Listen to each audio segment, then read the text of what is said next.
İyisin inşallah. Bayram mübarek olsun. Bayram mübarek olsun. Selamünaleyküm. Hoş bulduk. Bayram mübarek olsun. Ardından babayıl dedi, herhalde biraz bekledi, askerliğini yap, ondan sonra git. Ben bilsin muhacca gidiyor, valla beni alacağız dedim, işte dedi. İlk gittiğimiz gece bir fırtına çıktı. Selamünaleyküm. Bayram mübarek olsun. Sağ olasın. Yeter çifte mübarek be. Çay. Merhaba. Canım baş inşallah. Merhaba. Bayramınız kutlu olsun. Bayramınız mübarek olsun. Abi ki bu trailerdir. Bak üstünde 2 tane de dinozor var. Senin adın inşallah. Devamlı be. İnşallah. Bixeyr mi? İnşallah. Valla bixeyr mi? Yani dedim ki... Yalnız ev yaptım ayakkabı. Normal. Yani 6, 7, 8 yalnız arkadaş gibi bu dedi ki bu kanal saldığı için. Hadi. Peki bu pişti yapıyı bu var. Ve الحياة bu iftira piyaka bu bir imtihan bu.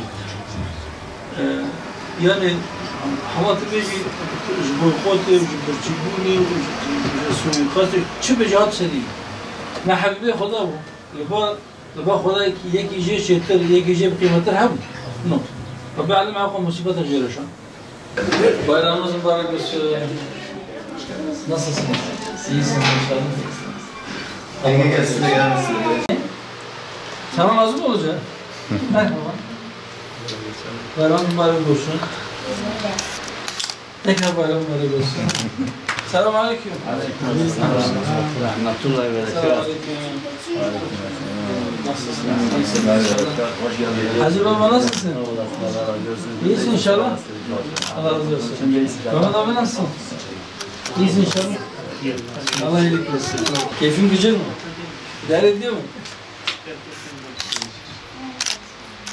Tamam, hayırlı olsun. Sen nasılsın? İyisin. Sağ ol, sıhhatin iyi. Şimdi imam olmak istiyorsan dersleri biraz daha sorumlu. Sen onu izleyebiliyor musun? İyi, evet. Bizim sınıfın en kısa boylusu biraz yaman birisiydi. Eski hanım pilotamız. Bazısı çok iyi kafasını tasarlar ama onu kalın gitmekte değil.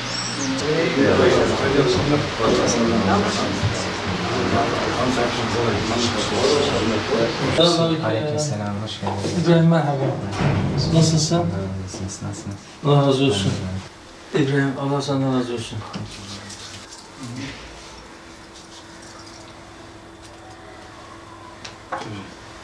Kolay gelmeyeyim, şekerini alayım. Teşekkürler. Allah razı olsun. Valla yine birazdan.